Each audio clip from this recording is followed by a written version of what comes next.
លេងឧបត្ថម្ភ1 លានរៀលបាទលោកហាក់ចន្ទធីបាទតូនីឧបត្ថម្ភមកអាវ100កំភ្លេនិងថាប់ការ2 លានរៀលបាទលោកហៀបមេងឆៃឧបត្ថម្ភ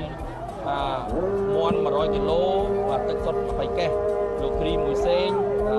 បាកាស30កេសនិងទឹកសុទ្ធ200កេសបាទឥឡូវយើងបន្តចូលទស្សនាពិសេសបាទក៏សូមអធិស្ឋានដល់សម្រាប់ជួនដែរបាទពិសេសជាគូដល់ឯងចាបាទគ្រីមពីរបស់យើងចាក៏ជំរាបជូនដល់ពីនាងសប្បុរសជនអត់ទាន់ចង់សូមមេត្តាអធិស្ឋានទូកលឿនណាស់បងប្អូនមកបដិញគ្នាតែម្ដងសុវណ្ណរាជសីបារមីបន្ទាយមហានគរមកពីខាងប្រទេសមានជ័យរបស់ឯកឧត្តមដិតទីណាចានិងរដ្ឋបាលខេត្តចាំប្រទេសមានជ័យតែម្ដងបាទចំណែកខ្សែទឹកខាងក្រៅល្អណាស់ឈ្មោះបងណាចាឈ្មោះល្អណាស់នរិនរាំងសីវិជ័យចិត្តបុត្របាទដឹកនាំផ្ទាល់ពីសម្ដេចកលាហោមបាទសម្ដេចកលាហោមសខេងលោកបានឧបត្ថម្ភនៅទូកដែលមានឈ្មោះថានរិនរាំងសីវិជ័យចិត្តបុត្ររបស់រដ្ឋបាលខេត្តបាត់ដំបងតែម្ដងលឿនលយថែមទៀតដឹកនាំដោយប្រគុណម្ចាស់ចោមចិត្តអូដឹកនាំផ្ទាល់ល្បីណាស់ទូកនេះនៅក្នុងបណ្ដាញសង្គមបាទរចនាល្បត់ក៏ល្អដែរអូឯងលបឿននោះកាន់តែល្អទៀតនេះមកដល់ពេលនេះចាចាញ់ឈ្នះ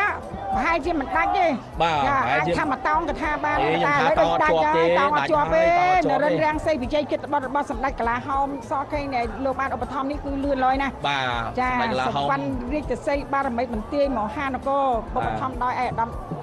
ដិតទីណាចា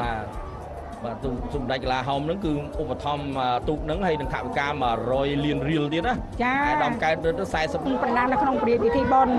ឥឡូវនេះឈានចូលដល់ទូកគូពិសេសដ៏អស្ចារ្យទៀតហើយបងប្អូនយើងកំពុងតែសម្រួលក្នុងការតាមដានទេសនាចាជាមួយនឹងការធ្វើអត្ថាធិប្បាយយើងខ្ញុំសូមមេត្តាអព្យាស្រ័យអភ័យទោសបើសិនជាមានខ្វះចន្លោះយ៉ាងណានោះចាឥឡូវនេះសូមជម្រាបជូនទូកគូពិសេសគូទី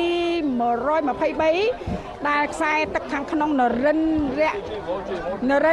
រាំងសីវិជ័យចិត្តបុត្រជាទូកទទួលបានការឧបត្ថម្ភដល់ពងពោះពីសម្ដេចកលាហោមចាសខេងឧត្តមក្រុមប្រឹក្សាផ្ទាល់ព្រះមហាក្សត្រដែលឥឡូវនេះបដូរមកនៅខ្សែទឹកខាងក្នុងការពីជើងទី1ទទួលបានព្រៀបឈ្នះម្ដងចាទៅលើសុវណ្ណរាជសីបារមីបន្ទាយមហានគររបស់ឯកឧត្តមដិតទីណារដ្ឋមន្ត្រីក្រសួងកសិកម្មចារុក្ខាប្រមាញ់និងនេសាទចាញ់ម្ដងឯកឧត្តមការពីជើងទី1ចាញ់ទូករបស់សម្ដេចកលាហោមនរិនរាំងសី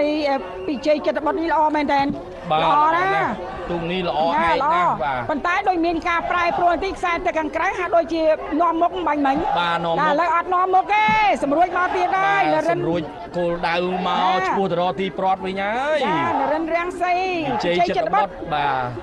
ទូកនេះល្អណាស់ចំណុះនឹងចំណុះកូនក្រោលទៀតបាទល្អទាំងអស់ណាចំណុះអត់ដូរទេចំណុះកូនក្រោលបានន័យថាអ្នកដែលរស់នៅស្រុកភូមិនឹងតែម្ដងស្រុកភូមិនឹងតែម្ដងបាទទូកថាមែនគឺលឿនណាស់មកដល់ទីទទួលបានជ័យជំនះជាលើកទី2ជើងទី2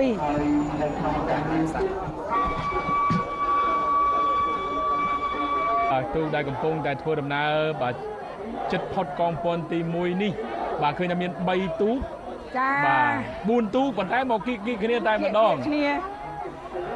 មិនដឹងថាយ៉ាងណាយ៉ាងណីទេបងប្អូនអើយសូមអព្យាស្រ័យនឹងខ្ញុំសូមធ្វើអត្ថាធិប្បាយបើទូកគូទី170សំរោងដៃជះមកពីខាងវត្តសំរោងគ្រូចៅអធិការវត្តអ៊ូសុកអេងបាទគូទី148កំពុងមកនោះបាទគឺបាទខ្សែទឹកខាងក្រៅសារ៉ាត់សែនជ័យបារមីនទងសខ្សែទឹកខាងក្នុងនរិនរាំងសីពិជ័យចិត្តបុត្របាទយ៉ាងបីចេះកំពុងតែកាត់គ្នាមែនទែនខ្សែទឹកខាងក្រៅក្រុមការងារសូមពិនិត្យដើម្បីជូនលទ្ធផលឲ្យបានជាក់លាក់ចាបាទ142បាទគឺគូទី147បាទជ័យសម្រោងដេជះចាត្រង់រង្វើលបន្តិចបងប្អូនចាទូកគូនេះត្រង់រង្វើលបន្តិច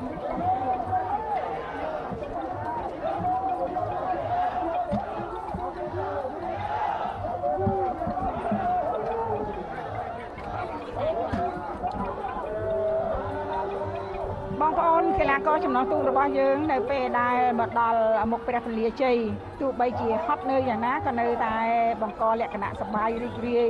ចាដល់បងប្អូនអ្នកគាំទ្ររបស់យើងដែលមកមូលមីកកចានៅមុខព្រះបរមរាជវាំង ហើយនៅបែកខាងកើតក៏បងប្អូនមនុស្សម្នានឹងច្រើនចានៅសងខាងវេទិកាព្រះពលាជ័យនេះក៏ច្រើនមែនតើអ្វីដែលសំខាន់នេះបងប្អូនមិននឿយហត់ហូរកញ្ជ្រៀវអបអសាទរជាមួយនឹងជ័យខុសចាស្រែកកងរំពងតែម្ដងបាទឥឡូវនេះយើងឃើញថាទូកដែលធ្វើដំណើរមកឆ្លងនឹងកំផនទី1 2គូតែម្ដងទន្ទឹមគ្នាបាទអញ្ចឹងឥឡូវនេះក្រុមការងារយើងកំពុងតែធ្វើការសម្រិតសម្រាំងមើលឲ្យច្បាស់ថាគូណាដែលជាគូដែលចេញមកមុនហើយអ្នកទូកខាងណាខាងក្នុងឬខាងក្រៅដែលជាអ្នកនាំមុខចាឥឡូវនេះតាមការពិនិត្យបច្ច័យទូកគូទី147 48នេះគឺមកប្រដាក់បន្តគ្នាតែម្ដងអញ្ចឹងបានន័យថាអាចទូកគូទី148មកវ៉ាតាន់កថាបានដែរអញ្ចឹងយើងខ្ញុំសូមជម្រាបជូនថាទូកគូទី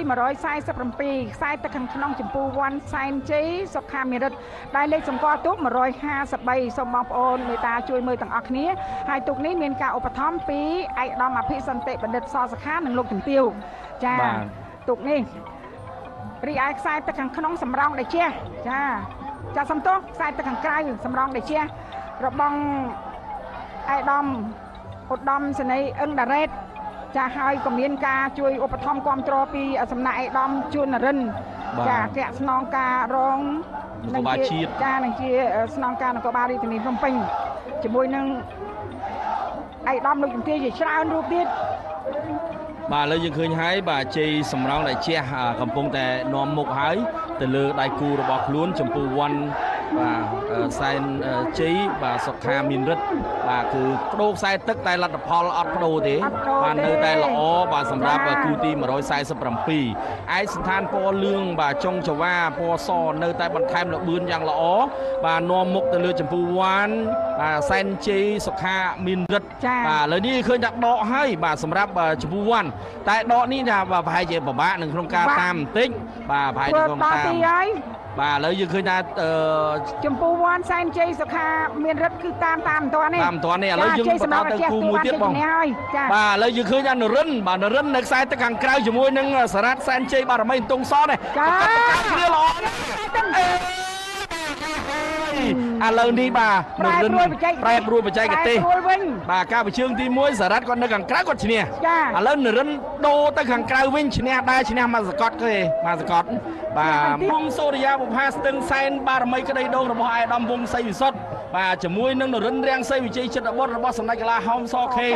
បាទលេងគ្នាល្អណាស់ទូកនេះបាទឥឡូវយើងមើលបាទលបឿនល្អមែនទែនបាទសម្រាប់ការអុំនេះនរិនឯកសណ្ឋានពណ៌ខ្មៅចុងចវាពណ៌សរបស់សម្ដេចបាទកលាហោមសខេងមិនហើយបាទដួងសូរិយាបុផាស្ទឹងសែនបារមីក្តីដងហ្មងមិនតាមតនឬមិនតននេះប្រហែលជាតាមអត់ទាន់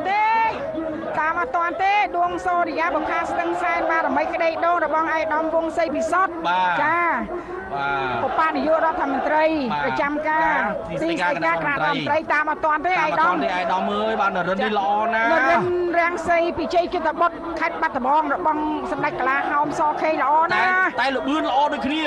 បាទទូកនរិនរាំងសីពិជ័យចិត្តបុត្រនេះទទួលបានការឧបត្ថម្ភនៅក្នុងពោះរបស់សម្ដេចកលាហោមបាទឧត្តមប្រឹក្សាផ្ទាល់ព្រះមហាក្សត្រនិងលោកជំទាវបាទឧបត្ថម្ភនៅថវិកាបាទ100លានរៀលសម្រាប់ទូកនៅខេត្តនោះគឺគណៈមេប្រយោគគណៈកម្មការបច្ចេកទេសដល់ទីលោកនឹងផ្ដល់ព័ត៌មានសម្រាប់ទូកដោយសារថាបងប្អូនដែលលោកនិយមចាគ្រប់គ្រងទូកនៅតាមភូមិស្រុករបស់លោកក៏ចង់ដឹងអំពីលទ្ធផលនៃការប្រកួតការប្រណាំងចាដូច្នេះយើងខ្ញុំបានជម្រាបជូនហើយសម្រាប់គូទី122នេះដែលមានការអុំប្រណាំងរវាងជំទាវស្រីម៉ៅហោសុតសែនជ័យចាមកពីខាងខណ្ឌនគររាជធានីភ្នំពេញជាមួយនឹងសង្ហាមានជ័យ